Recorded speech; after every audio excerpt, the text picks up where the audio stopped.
Let's talk about a theorem we often use after we have proven that two triangles are congruent. And that is that the corresponding parts of congruent triangles are congruent.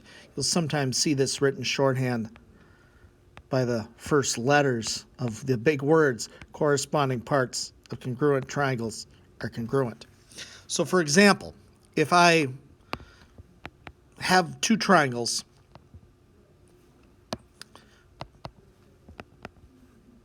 and I can prove that these are congruent. Let's use just a quick theorem. Let's say we did side, side, side, that we had the three pairs of congruent sides. So by side, side, side, we can say these two triangles are congruent to one another.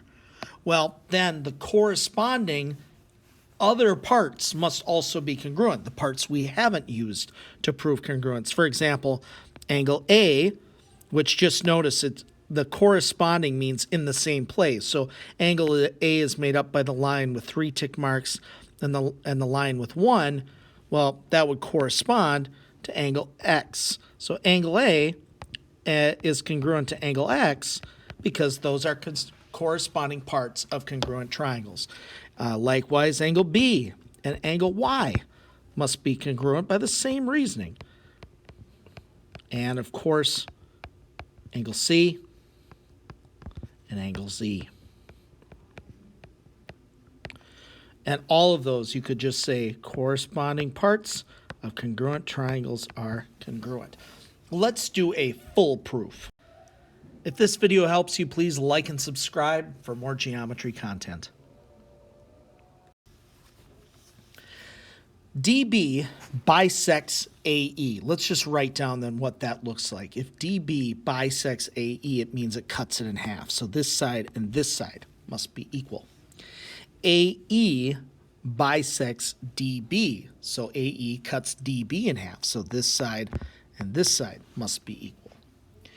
And the one other thing I can right away see is that this angle and this angle must be equal because those are vertical angles. So to me, what it looks like is we can prove that these two triangles are congruent using side, angle, side. Side, angle, side. But what we have been asked is not to prove that they're congruent, but rather to prove that angle D up here is congruent to angle B. But we're going to start by proving the two triangles are congruent, and then we're going to use our corresponding parts of congruent triangles are congruent theorem. So let's begin with our givens. I like to always write the given and then what that tells me. So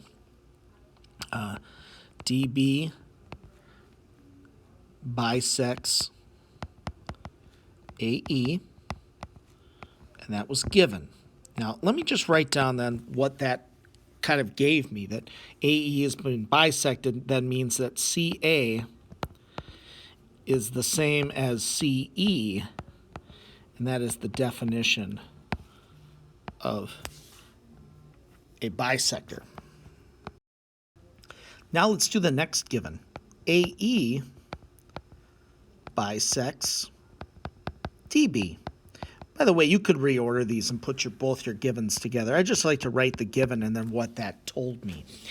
Okay, so that means that CD is congruent to CB. And again, you could write those in different ways. You could say DC and BC if you wanted. And again, this is just the definition of a bisector.